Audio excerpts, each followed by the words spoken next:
తెలుగు భాష యొక్క ప్రాశస్యం, దాని యొక్క గొప్పతనం గురించి ఇవాల్టి మన అంశంగా తీసుకున్నాం. సార్తో మాట్లాడదాం. నమస్తే సార్. నమస్కారం. ఎలా ఉన్నారు సార్? బాగున్నామ్మా సార్. ఇప్పుడు చాలా బాగున్నాను సార్. ప్రస్తుతం ఉన్న పరిస్థితుల్లో ఈ జనరేషన్లో తెలుగు అనే పదం వాడడానికే చాలామంది అవమానంగా ఫీల్ అవుతున్నారు, సిగ్గుపడిపోతున్నారు. తెలుగు అనే పదం మాట్లాడినా, తెలుగులో మాట్లాడినా మనల్ని ఎలా రిసీవ్ చేసుకుంటారో అసలు ఏమీ అవగాహన లేని వారిగా వాళ్ళని పరిగణిస్తున్నారు సార్. అసలు ఎలా తీసుకోవాలి వీటిని? శతమానం భవతి శతాయుష్మాన్ అని నిండు నూరేళ్ళు వరదిల్లు తల్లి. తెలుగును అందరూ వరుసపెట్టి సంపెచ్చడారు. తెలుగు అంతకులు ఎవరు, తెలుగు జాతిని సమూలంగా తుడిచిపెట్టేది ఎవరు అనేది కరెక్ట్గానే మీరు అడుగుతున్నారు. ఒకప్పుడు ఇది పురాతనమైనటువంటి భాష. సుమారు 45,000 సంవత్సరాల 50,000 సంవత్సరాల కిందట మూల ద్రావిడం మాట్లాడేవాళ్ళం. 2,500 సంవత్సరాలకు పూర్వము మూల ద్రావిడము 21 భాషలుగా విడిపోయింది. ఓకే. ఇండిపెండెంట్ భాషలుగా అభివృద్ధి అయింది. తెలుగు భాషకు 2,500 సంవత్సరాల సుదీర్ఘమైనటువంటి చరిత్ర ఉంది. 11వ శతాబ్దంలో నన్నయ్య భట్టారకుడు సంస్కృతం నుంచి మహాభారతాన్ని రాజమహేంద్రవరంలో తెలుగీకరించడం. దానికంటే ముందు నన్నెచోడు ఉన్నాడు. నన్నెచోడు కుమార సంభవం రాసినారు. అంతకుముందు శాసనాలు కూడా ఉన్నాయి. ఈ ప్రాచీనమైనటువంటి ద్రావిడము 21 భాషలుగా ఉండడం తెలుగు, తమిళము, మలయాళము, కన్నడము, గదబ, కోత, మాండ, బండ, మండ, కోయిలి, కువి, తులు, బ్రాహులి. ఎక్కడిది ఇది? పాకిస్తాన్లో బెలూచిస్తాన్లో మాట్లాడతారు. బ్రాహులి, నాయకి, గోండి, ఇట్లా 21 భాషలుగా విడిపోయింది. ఇప్పుడు లిపి ఉండేది, వ్యాకరణం ఉండేది, సాహిత్యం ఉండేది 4 భాషలకే: తెలుగు, తమిళము, కన్నడము, మలయాళం. 11 భాషలు వచ్చినటువంటి శ్రీకృష్ణదేవరాయలు కూడా తెలుగును మించింది లేదని చెప్పినాడు. దేశ భాషలందు తెలుగు లెస్స.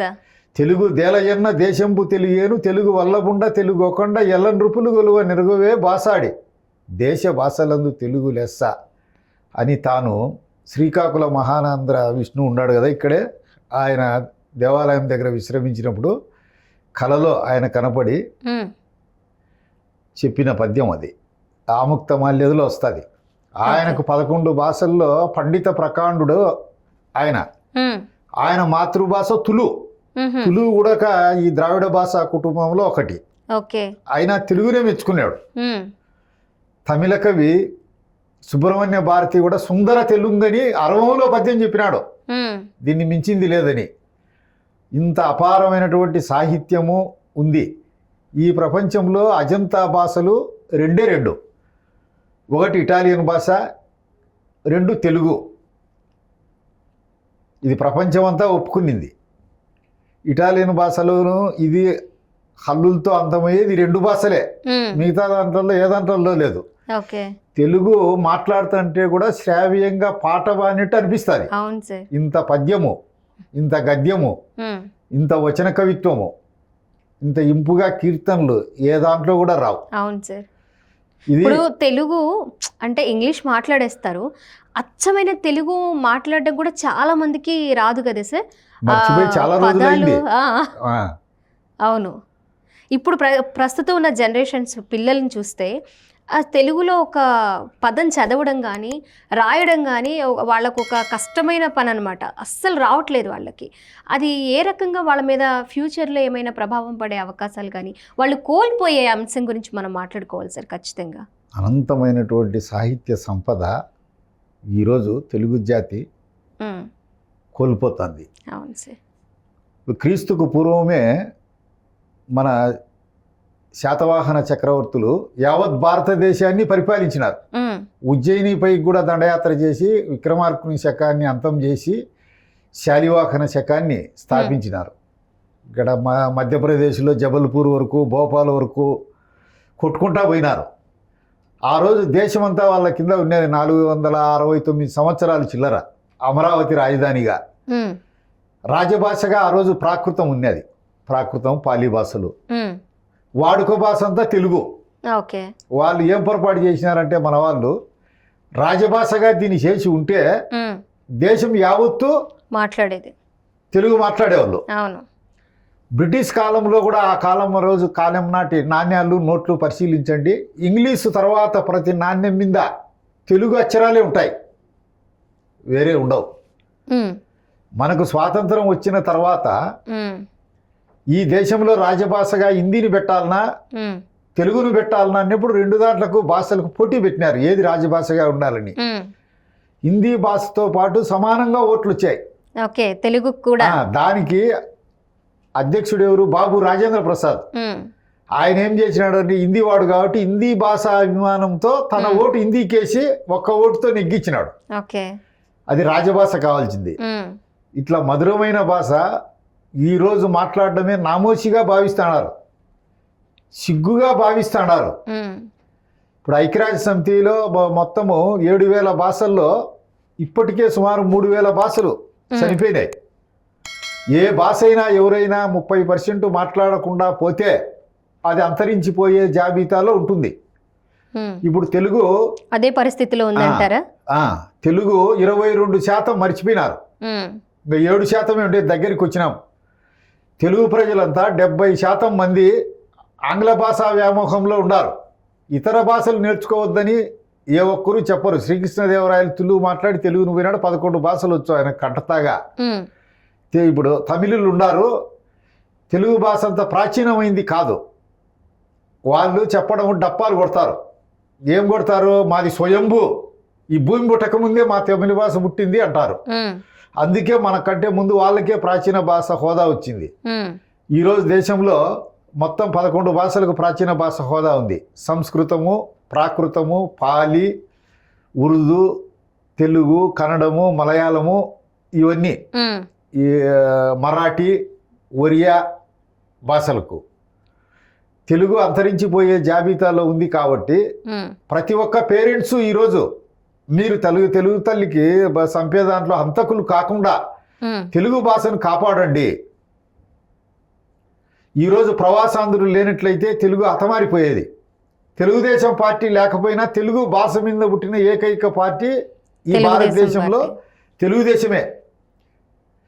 83కు ప్రాంతం అంతా మనకు ఒక ప్రత్యేకమైనటువంటి ఉనికి కానీ, తెలుగు ప్రజలు ఉండారు ఈ ప్రపంచంలో అని గణన కానీ లేదు. మన వాళ్ళంతా మద్రాసీల కింద, అరవళ్ళ కిందనే, ఉమ్మడి మద్రాసు రాష్ట్రం కిందనే లెక్క. 1953 వరకు 42 సంవత్సరాల పైన మాకు తెలుగు వాళ్ళకంతా ఒక రాష్ట్రం కావాలా అని పోరాడినారు. కానీ రాష్ట్రం కోసం పోరాడినారు. అది కూడా పొట్టి శ్రీరాములు కోరినట్టు మద్రాసు రాష్ట్రం రాజధానిగా కాకుండా వచ్చింది. తలకాయ పోయి మొండెం వచ్చింది. తెలుగు భాష కోసం పోరాటం చేయలే.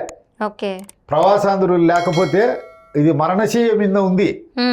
ఈరోజు ఐక్యరాజ్య సమితి నివేదికల ప్రకారము ప్రతి 15 రోజులకు ఒక భాష అంతరించిపోతా ఉంది. 15 రోజులకే ప్రతి 15 రోజులకు ఒక భాష.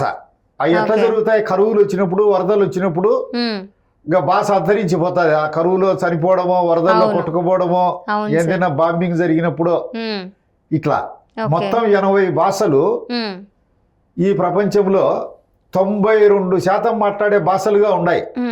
అందుకే ఏం చేసినారు జపాన్ వాళ్ళు? ముందు ఇంగ్లీష్ ఉన్నా కానీ మన భాషను మనం అభివృద్ధి చేసుకోవాలా అని చెప్పి 92% జపనీలు జపాన్ భాష మాట్లాడతారు. చైనా వాళ్ళకందుకు ఇంగ్లీష్ రాదు, వాళ్ళు చైనీ భాషనే. జర్మన్ వాళ్ళు మన వాళ్ళు ఇక్కడ నుంచి పోతే కూడా వాళ్ళు తాయిలాలు ప్రకటిస్తున్నారు. జర్మన్ కంపల్సరీ నేర్చుకుంటే మీకు ఫ్రీ ఎడ్యుకేషన్ ఇస్తాం. జర్మన్ వాళ్ళు అలా వాళ్ళని వాళ్ళే ప్రమోట్ చేసుకుంటున్నారు. ఇతర రాష్ట్రాల వాళ్ళని చేసుకుంటున్నారు. ఎన్ని భాషలు నేర్చుకునే మంచిదే. మాతృభాషను మర్చిపోవద్దు. నేను అప్పీల్ చేసేది కూడా అంతే. తెలుగు వాళ్ళకు, తెలుగు తల్లికి, మన తల్లినికి బట్టలు ఇప్పినారు ఎవరు? తన బిడ్డలే. తెలుగు తల్లికి చీర కట్టాల్సినటువంటి అవసరము తెలుగు బిడ్డలపైనే ఉంది. కాబట్టి ఈ భాషను తక్షణం కాపాడుకోవాల్సినటువంటి అవసరం ఉంది. ఈరోజు తమిళనాడు రాష్ట్రంలో ఇప్పటికీ 42% తెలుగు వాళ్ళు ఉన్నాం, 36% తమిళోళ్ళు ఉండేది, 12% మలయాళీలు, మరాఠా వాళ్ళు వీళ్ళంతా ఉన్నారు. వారు ఏం చేసినారు, అప్పుడు రాష్ట్ర విభజనలో మనమే ఎక్కువ ఉండేవాళ్ళం. 17వ శతాబ్దంలో 148 డివిజన్లు ఉండేటి. 17వ శతాబ్దానికే మద్రాసు మున్సిపాలిటీ.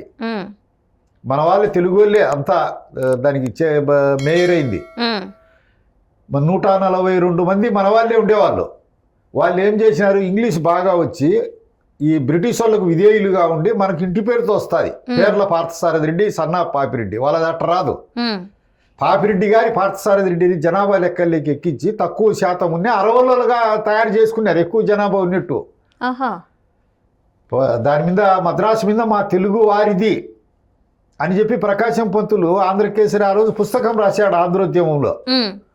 ఈ రత్నాల వారి వీధి అంటే బలిజలు, ముత్యాల వారి వీధి అంటే కమ్మలు, ఇవన్నీ మావేను. పోనమల్లి నాయకుడు ఇక్కడ చంద్రగిరి నుంచి వచ్చింది, ఆ జార్జికోట ప్రాంతం అంతా 1200 పగోడాలకు ఇచ్చినారు, తెలుగు వాళ్ళే అగ్రిమెంట్ రాశారు.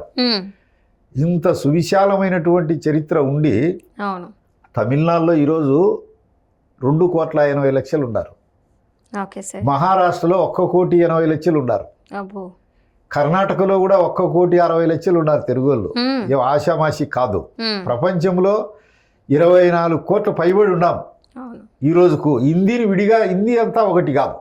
హిందీ, భోజ్పురి, ఒరియా, బెంగాలీ, ఉర్దూ, హిందుస్థానీ, అస్సామీ, ఇవన్నీ కలుపుకుంటే కొంత కలుపుతుంది. కాబట్టి హిందీ పెడితే మనమే ఫస్ట్. కాబట్టి మన భాషను మనం కాపాడుకుంటే మంచిది. తల్లి భాషను మర్చిపోయి పరభాషలు నేర్చుకునే కానీ నిరుపయోగం.